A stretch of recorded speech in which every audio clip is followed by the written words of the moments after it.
Guys, ito yung Matsumoto Nawate Street. O yan, simula pa lang may clue na kung ano makikita mo dito sa street na ito. Mga palaka. Kaya let's go. Ito kasing street na to, katabi lang niya isang river.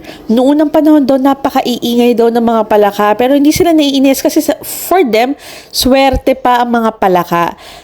Ang mga palaka kasi, they symbolizes parang safe journey pauwi ng bahay mo. Sa Japanese kasi, ang palaka ay tinatawag na kairu or to come home ang ibig sabihin. Kaya para sa kanila, swerte talaga itong mga palaka.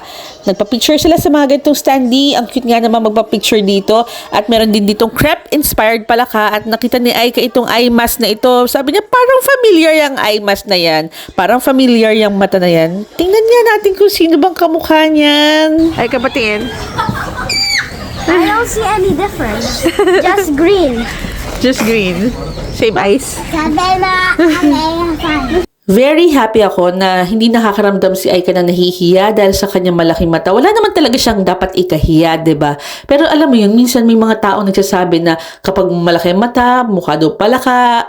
Pero dito, very welcome ang mga malalaking mata. Happy nga sila sa mga malalaking mata eh. At ito nga, kahit second-hand shop, meron ding mga tindang palaka. Kaya kung mahilig kayo sa palaka, punta na kayo dito.